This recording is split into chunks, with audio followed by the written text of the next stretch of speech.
Good evening, everyone. Thank you so much for joining us. This is a special presentation of Outside the Box Office of the acclaimed new film, Once Upon a River. This film is offered courtesy of Film Movement, and following the film, we'll have a discussion with the director and screenwriter Haroula Rose and actress Kenadi DelaCerna. The film runs about 92 minutes, and we're going to share it here directly through the webinar. So we'll put the film on in just a moment. And I'll do a formal introduction to our moderator when we're here with the guests in about 92 minutes. But I did want to invite Kapena Baptista, one of our MFA candidates who's going to moderate, to say a few words before we get started. My name is Kapena Baptista. I'm very excited to watch this film with you all. It is a stunning film. And I also just wanted to take a moment to acknowledge where I'm coming from, the original peoples of this land, the Tataviam, Chumash, and Tongva people. We give honor to their elders and ancestors, both past and present, and we thank them for allowing us to be on this land. So without further ado, please enjoy the film. It's so very great to have you two. I mean, like, that's just a stunning film. I mean, I had the opportunity to see it last night, and I was telling Alex, like, I was out of breath at the very end of it. It was just this fantastic just journey and story of just so many people. And I'm just still overwhelmed seeing it again for a second time. And I just really wanted to thank you two for creating such a beautiful piece of art. And I'm sure many of the audience also has some questions. But to start off, Kenadi, this is your film debut. Like, my God, what an incredible debut. I mean, can you describe what your first time acting in a film like this was like? Here we go. Okay. There we go. Sorry about that. Hi. It was terrifying. No, it was so incredible. I mean, I couldn't ask for anything better. To have this as my first film to work on with such an amazing director, Haroula, and then just the crew itself and the story and Bonnie Jo Campbell writing the novel. I mean, it's been in a journey that I never thought that I would have embarked on. Yeah, I mean, we just had such an adventure, and we're still having an adventure to this day. And yeah, it's incredible. Right. I mean, could you talk a little bit about, like, what was your favorite scene to film, and what was maybe the most emotional and difficult scene for you to film inside of this film? Oh, I love that. I was just watching some of the film as everyone was watching it, and I was just thinking about, okay, what was my favorite? I'm gonna be honest, I think my favorite right now, is Smoke and I at the very end. Those are my favorites. But I think, like, right now, I think the bathtub scene is really, really special. I think there's a lot happening right there, and you can just really tell that there's so much trust and love in their relationship, and it's extremely familial. Like, they're not, family by blood, but it just really shows that bond you can have with someone, and that empathy and compassion you can have for someone that's not necessarily in your family. Right. And I think I really enjoy that scene. Yeah. Right. It's kind of a moment of, like, a chosen family in a way, right? Where Margo really doesn't have anywhere to go, and there he is, kind of taking her in his own kind of flawed way, but still really sincere and beautiful and full of love. Yes. Yeah. That's so great. So do you have any advice for any kind of up and coming actors that might be in the audience? Advice. I would have to say, yes, I would say let go.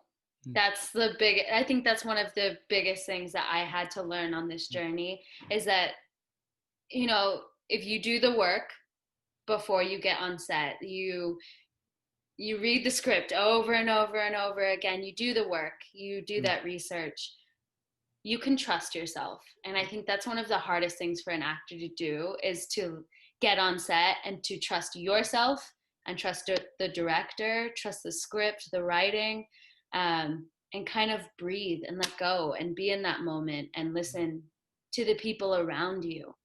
Because I think sometimes we can get so caught in our heads.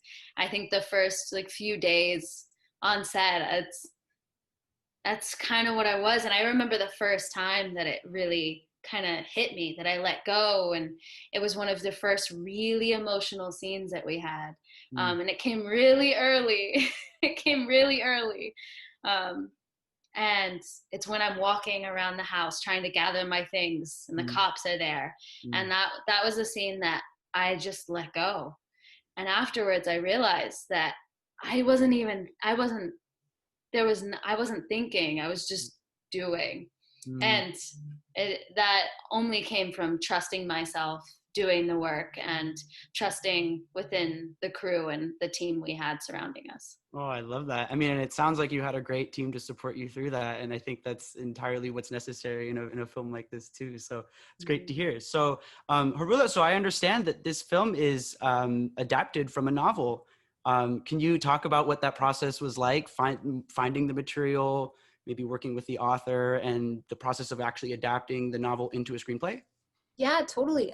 So I just read this blurb in a magazine about Bonnie, and well, it was about the book and a little bit about her, and just something about what it was talking about made me feel like I wanted to read more about it, just this character, and that that it was sort of likened to Huck Finn. That's what they teach it alongside in a lot of schools.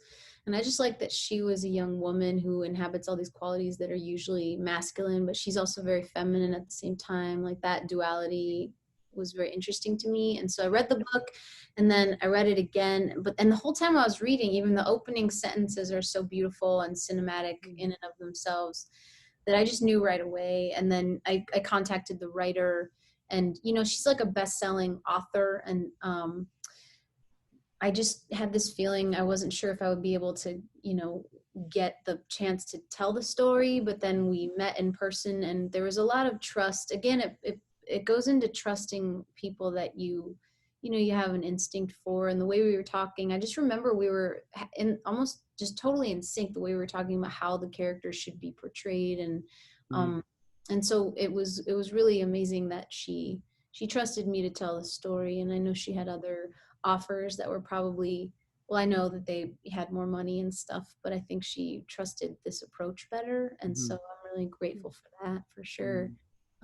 Adapting a novel, I keep saying, is really deceptively difficult, because there's so much in there that you love that you have to let go of. But ultimately it's to serve this larger story that's like a new thing. It's like, it is what it was, but it's also its own thing. And she was always really supportive of that too. Like, her analogy is, well, I gave birth to this thing and raised it, but now you're marrying it. Good luck. Yeah. So how did you go about casting Kenadi as Margo? Oh, you know, a miracle. I was very upset, because I like literally had my face planted in a pillow, and I was super upset because I couldn't find her, and I'd seen so many people. And you know, it was finally that point where we were going to start production, and all the other casts had lined up, and we had money in the bank and all these things. And I'm like, but where's my Margo? This is insane. And then we got this tape at the 11th hour, and this girl, Jules Reed, who was helping me, all of us were wearing many hats. So she was like being a casting assistant and a production assistant, helping me out, and just amazing. And she was like, I think you should look at this link. And I was like, I don't know if I could handle it anymore. I've seen too many that just weren't right. And then I looked at it, and I was like, oh, I think that's her. And then like an hour later, we called her and said, hey, Jules was, look, Kennedy, you tell the rest. Yeah, I sent it an hour later, and I was like, oh man, this is bad. I thought it was horrible. I mean, like, also the audition was like a tough one. You're crazy. It was a good audition. It was a good. Okay. The audition was literally skinning a rabbit too in the audition. Yeah. So it was like, oh, how do I do this? Okay, just go for it.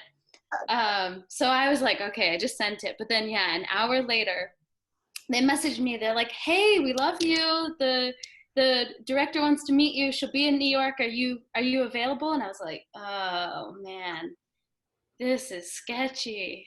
I was like, I'm gonna get, I don't know, like I might not come back after I go meet up with these people. Right. But luckily I'm still here. So it all worked out. It ended up, well, you guys know the story. Here we are. Here we are. Right. Yeah. So, I mean, Margot's character is just so interesting in so many ways. I mean, like, as you said, Haroula, I mean, she just subverts so many stereotypes about women and girls. I mean, she's an expert hunter, like an outdoors woman, and she's relatively free with her sexuality and really straightforward in terms of what she wants. So kind of a question for Kenadi. I mean, like, how have any of your own personal experiences been put into Margot's portrayal here? Yeah, so I love that question. It's so complicated and complex because, well, first I read the screenplay and then I read the book a few times, and I really resonated with Margo. I think that all of us can feel that piece of Margo within us. My family has a few farms in Hawaii and in Utah, and so I am really familiar with the outdoors. I love the outdoors. So it's like I'm not really good with technology. I'm outside all the time. Getting around was easy for you then. I have skinned a few animals before. And you know, our family thought it was really important for us to know our way around a gun and hunting and respecting an animal, but also, you know, eating the animals around us was important. Like our family was very much, and still is, into making sure we know how to live for ourselves, and so I was really familiar with a lot of this and being in nature. So that didn't come too. Like I was very excited to go back into nature since I had been in New York for so long. But I did join a rifle club here in New York, and I learned how to use a lever action rifle. And then I did buy the Firefox books that, you know, teach you about how to live from some, you know, more from nature and how to build fires and things like that. So I did work on that. And then I think where we filmed, we were in nature. We lived in little cabins on the lake, and during our off times we were able to go out and go hiking and explore. And I would wake up early in the morning, and I would go in the boats or the canoe and go out and just kind of sit out there. And I do think the experience has altered me for the better in some ways, but I do feel that I definitely changed throughout the course of this film, and Margo's definitely resonates within me still. And I think Smoke said this, that like even weeks after, he couldn't shake Smoke. He couldn't shake, you know, like Smoke. And it's just so funny. It really speaks to us as actors. It's really just digging down and finding like the empathy and compassion, and finding who this person is within us, not putting anything on. And then it's like, oh, this person and this character lives within us continually.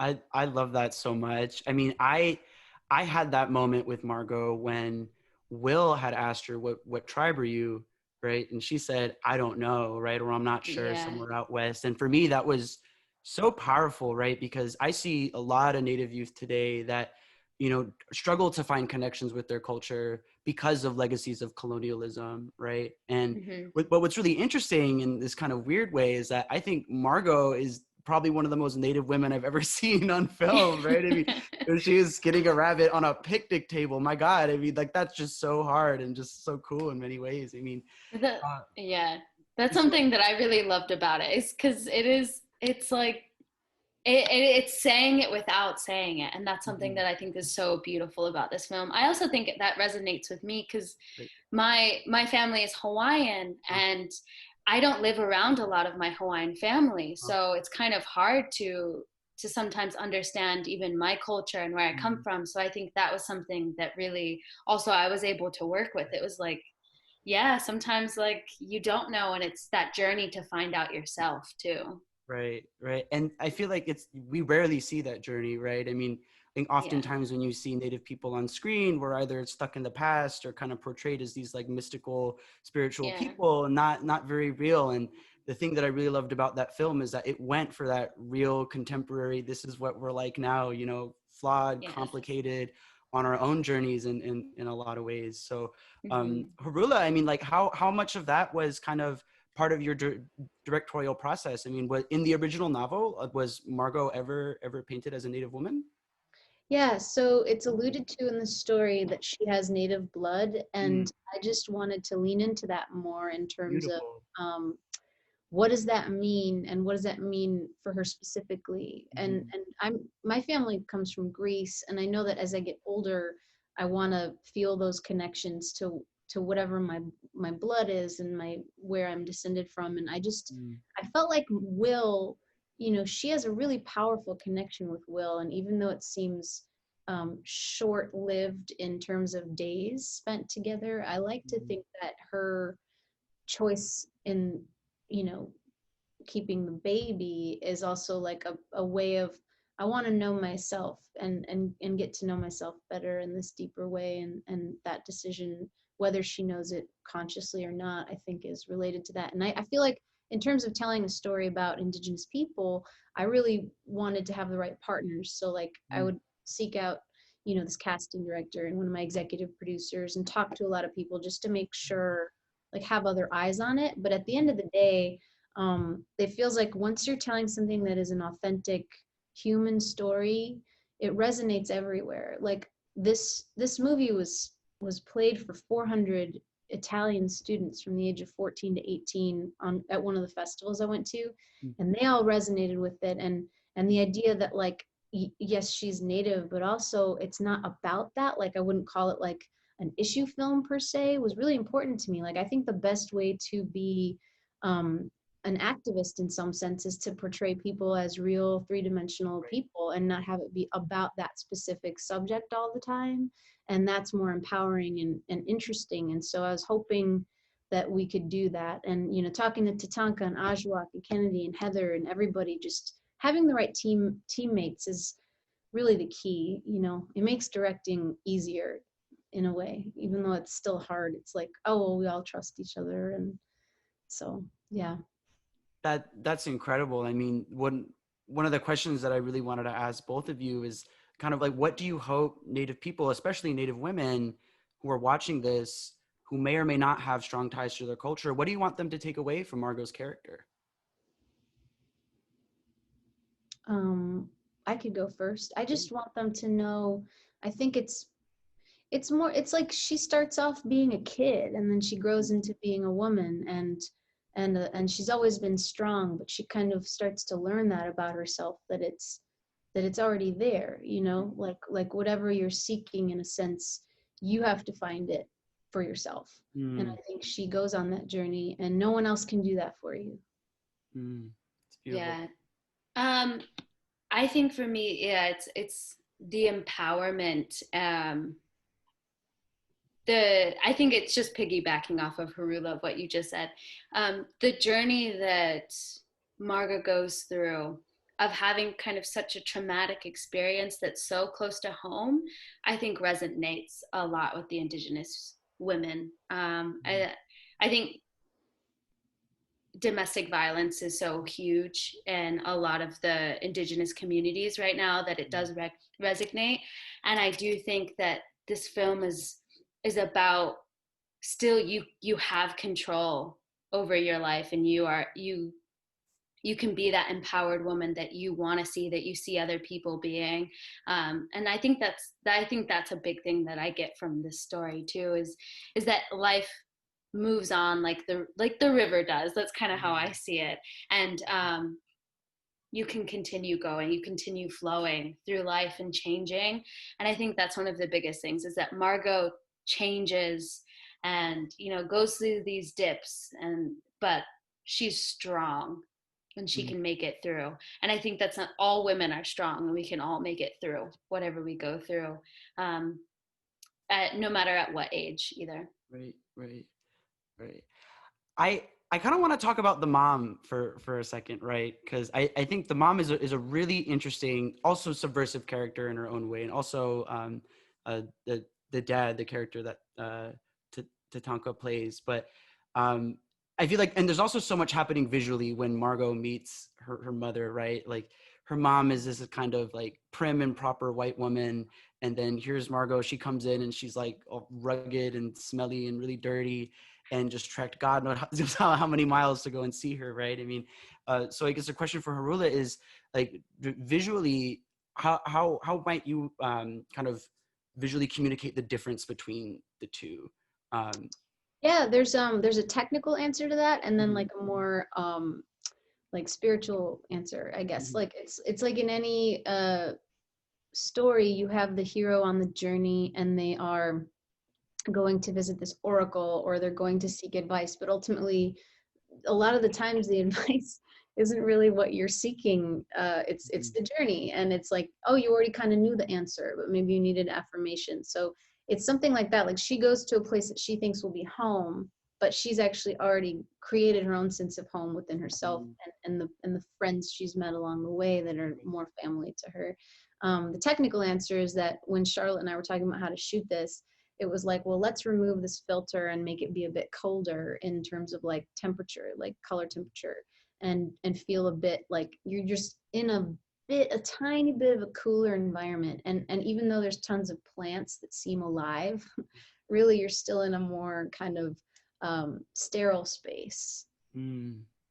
Right. And I think that was really communicated by the excessive use of white. I was noticing a lot of white things everywhere, the bedding, the lamps. I mean, I was like, whoa, it seems really clinical also. I mean, I'm thinking a lot about the abortion scene, right? Or when she goes to the clinic. I mean, for me, that was just such an unexpected moment when she's in there and she sees her mother inside and then runs away. I mean, it's kind of like a stunning reversal of sorts, right? Because you really think she's going to go through with it. So can you maybe talk about what you both think, what was going on inside of her head? You had talked about it a little bit briefly, but I wonder if you could expand on that a little bit more. Yeah, Kennedy, do you want to go first? Sure. Yeah, that scene is heavy, as we all know. I think we were just talking about this, is that that I think in any situation, the women and the people yelling in the area is really tough to hear. I didn't really go into it expecting to be so impacted. Yeah, impacted. That's the word. I am like even getting kind of choked up, like remembering those feelings that I was feeling. I was so impacted by the people who were yelling. I didn't expect that. And, you know, for me, I hadn't had to go through making that decision before. I've never had to do that. And so also it was a challenge to dig down and kind of figure out, okay, like if I was in this situation, how would I feel, and to go through those motions in my head and kind of the people around me. It was a lot. It was really heavy, kind of. I mean, just being pregnant at all throughout this film was something that I had to really internalize, and it's a real challenge. I mean, I think that's something that really shapes Margo throughout this film too, and yeah.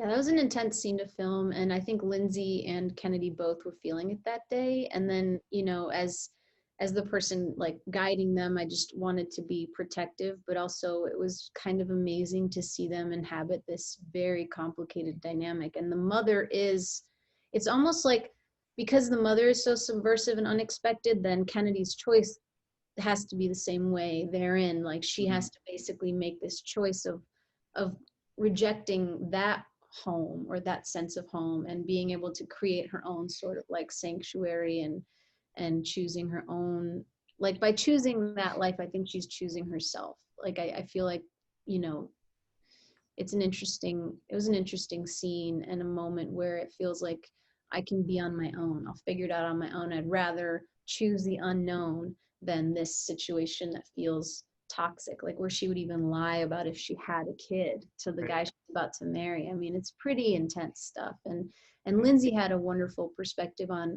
Luann, because she was like, I don't want to judge her, but like, I'm so far from this person, I would never, you know, behave this way. But how do you find that journey into it? It's like, well, she had been through a lot, and she had, you know, I think she means it when she says, well, I would have drowned myself to death in drink if I had stayed. You know, like what is a person to do if they're super miserable? It's just, it's all very complicated and messy, and I think that's why I liked the story so much. Right. I mean, it's definitely an interesting take on parenthood in a way, right? And also subversive in its own sense. I mean, you often hear of fathers kind of walking out on their children, but here's a very loving father who, you know, stays and raises Margo. I don't want to take too long before we open it up to the general Q&A, but just kind of a parting question on my part for both of you. What has been the most rewarding aspect of this film from start to finish to now, while I'm not sure touring it? Take a moment to answer that. Yeah, that's tough. I mean, it's hard to pick one most rewarding thing. I would say, for me, I mean, it's my first feature film as both a director and a writer of the script. Wow, congratulations. Oh, thanks. And like also just because you have to kind of be your own producer, like it feels like you're kind of giving birth to a child. So it's like now it's gonna go live its own life. And there's something a little bit melancholy about that in a sense, because it's been such a challenging but fun journey. And I just feel like along the way it's introduced me to so many magical people, and I'd like to think that there is sort of this greater purpose. So it's hard to pick one thing. It's sort of like the whole experience has led me to feel more confident in my own self and like the choices I've made in terms of like everyone involved was so cool and everyone was so generous, and it just made me feel like, wow, I really want to do that again and hopefully have something similar, because it felt so good and like so right. I would agree with that. It really did. It did feel really, really right. I think the biggest thing, I think the lessons I learned throughout this, I wouldn't have gotten anywhere else. I mean, you can go to school for years, and I did, and, you know, which was super helpful, and it did get me to where I am, but until you really get there, like, you know, and on set, I think you just can't learn and experience some of the things that you do. And also I think the relationships that I made along the way, and I think learning from some of the great cast and crew too was incredible. Like working with John Ashton and Tatanka, it was really incredible seeing these people who have been on other sets and have done some really great work and right in front of me. Totally. Yeah, and to work off of them and to play with, like, you know, with Ajuawak, it was such a thrilling experience that I learned so much from that. I couldn't thank everyone involved enough. Yeah, Right. I would also, oh my God, I have another thing to say about what you were asking for about in terms of working with people who are of Native descent. They're hilarious. They're some of the most funny people I've ever met in my life. And like something we had all talked about is like a lot of these stories seem very tragic, and like there needs to be like a rom-com. And like I do you remember how hard we laughed at Gallup at those comedians? Like I think I like honest to God, I didn't want to leave the room to go pee because it was so funny, these stand-up comics. And like, it was just, I feel like I was introduced to an entire world, a whole community that has definitely impacted me. It's like there's a lot of sadness, but also like lightness and laughter in a way that was so profound. And I'm like, wow, you know, like let's do something more fun like next time, you know. And not that it wasn't fun, but this was a really sad story. It's heavy, but it's hopeful. Right. Yeah. I mean, I was always told growing up that laughter is medicine, you know. I mean, we have to laugh and bring joy into our lives because like we have been through a lot, you know, as people over the centuries, right? But you know, despite that, we persist into the future, right? And we do that with joy, with love, with prayer. And I'm so happy to have seen this film because I think it encompasses a lot of that, you know, that kind of I want to hear some of your music. Yes. Yeah, I mean, I haven't really done much composition since my undergrad days, but now that I'm in the producing program, I get to do a lot of my own sound design. So that's been something I've been really looking forward to. I get to have access to Pro Tools and all my mixers and machines and stuff. So that makes me really happy. Congrats. Yeah. So yeah, I definitely want to open it up to student questions for those inside the audience. That's okay, Alex? Perfect. Yeah, so we do something a little bit unusual where we invite the people asking questions over to become temporary panelists. Even better. Actually turn on their video. So I'm gonna go ahead and call on Rafael Angulo, but then I want to just flag that, actually there's a Daily Trojan reporter, Vlada Demenko. So I know Vlada had a few questions, and I'll invite Vlada over after Rafael. Cool. Okay, so Rafael, if your camera ready, please feel free to turn your video on. If not, just use your mic. And it'll just take a second.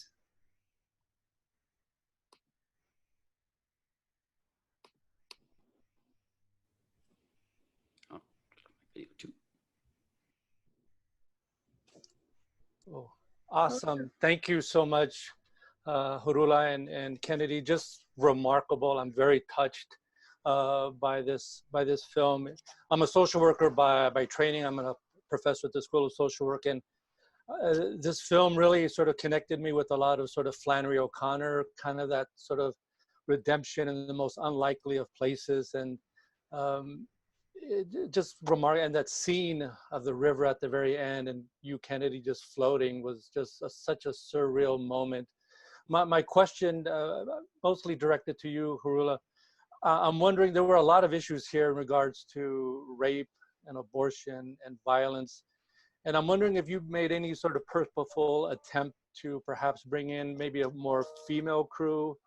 Were any of those sort of thoughts sort of running through your mind in terms of bringing them together, as this was a very sort of, it's a heroine's journey. It very much is. And I'm wondering if there was any sort of reflections about sort of moving in that direction with indigenous crew and women crew and things of that sort. Any thoughts on what you were thinking in regards to that? Yeah, so I had spoken to a number of cinematographers in terms of like, I knew how I wanted it to look and how to feel, and Charlotte was the first one who felt like we were already speaking the same language. And I had spoken to other women and other men, but it just turned out she was just the perfect person. Like, we were already using the same kinds of references and just her energy. And actually Kennedy could answer this as well. Like, there's a time where if you're operating the camera and you're following someone's body and behaviors, you start to get to know them in an intimate way, the way that Charlotte would relate to Kennedy and vice versa. And I felt like, I mean, I've never asked you this directly, Kennedy, but I feel like, I wonder if it would have been the same with a man, or if those more intimate scenes, I would assume that they were easier to do because it was Charlotte, but possibly it couldn't have mattered. I just feel like with all the department heads, I did see many people, and it just turned out that the women were the ones that felt the best for the jobs. You know, it was interesting. So I don't know that it was like this conscious thing. It just felt like it emerged. I do feel that it would have been, I do feel that the energy would have been slightly different if it was a male director of photography. I do feel that, like, I think when we first met, I met Charlotte and Haroula, and there was something that was one of the biggest things about saying yes to a project. Is kind of important to me. I'm a little picky just because I want to tell the right story, and I want it to be with the right people, and I don't want to have my name on something that I don't believe in. So when I met Charlotte and Haroula, the energy was right. I felt safe and comfortable. You had a conversation with me about all of the things that we would be talking about all of the sensitive topics. And I felt the entire time there was not a moment where I hesitated or felt like I was in a situation that I was even slightly uncomfortable. And I think that had to do with just the environment you created by the people you picked. Yeah. Yeah, and I felt like, you're told, oh, don't show your actors the scenes. But I kind of like, especially in the early scene with Kobe's character, with Uncle Cal, like that was some really sensitive material, as you pointed out. And I wanted to make sure everyone felt comfortable with it. So after we did one take, I showed it to Kenadi and Kobe just to make sure they felt okay with it. And then we did it one more time.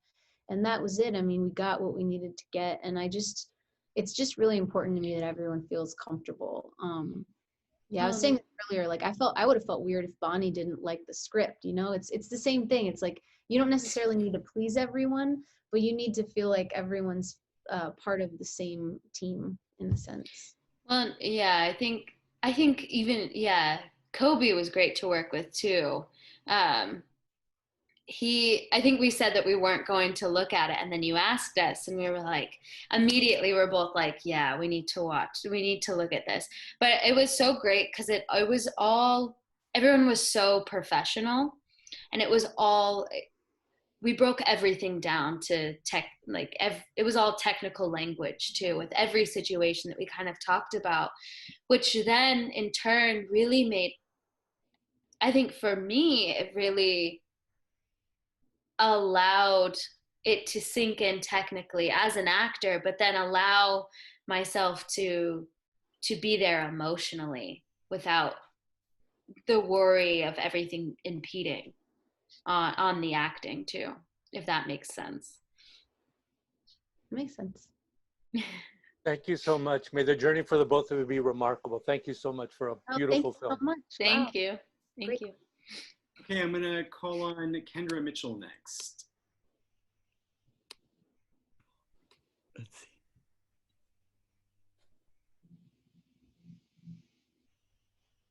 Hi, how are you? Good, how are you?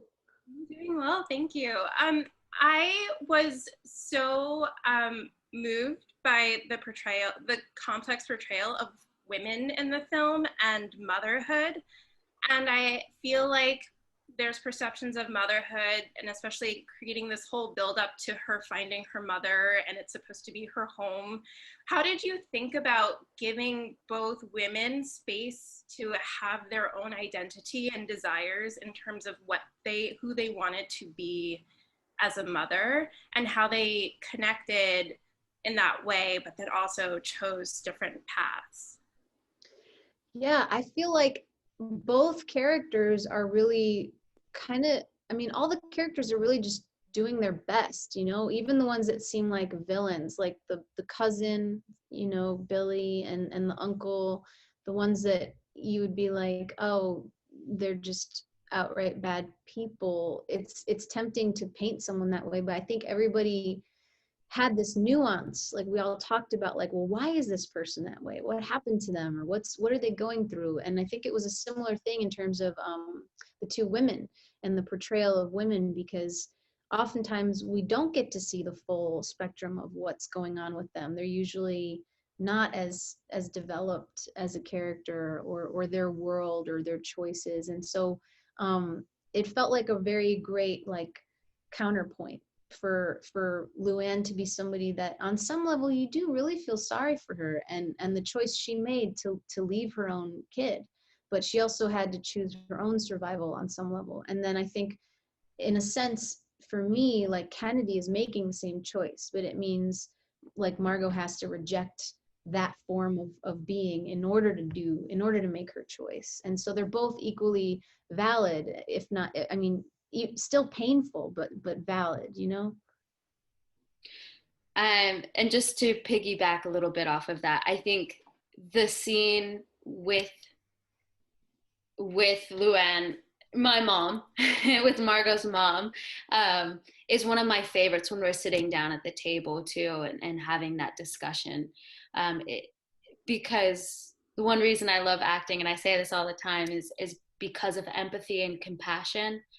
And I think growing up, we think our parents are superheroes and have no flaws. And then when we get older, we really realize that, like, oh, they're just people too. But that really comes with like a lot of pain for some kids too, to understand that our parents are flawed and have some issues. And I think that's when a lot of people and a lot of kids gain that empathy and compassion for people, seeing their parents kind of in that light. And I think that's something that I really loved and enjoyed about that one scene, because it really, really shows the amount like of understanding that Margot had to have, and that just that pain I feel like Margot is going through, of saying like, okay, you can live how you want to live, but I can't be here either, and I can't follow. But that's with empathy and compassion. I love that. That was such a beautiful connection on screen. Thank you so much. Oh, thank you. Thank you. Thanks, Kendra. So I was I got a message from the Daily Trojans reporter saying that you guys organically talked about all of his questions already. So I'm going to give it back to Kapena. Cool.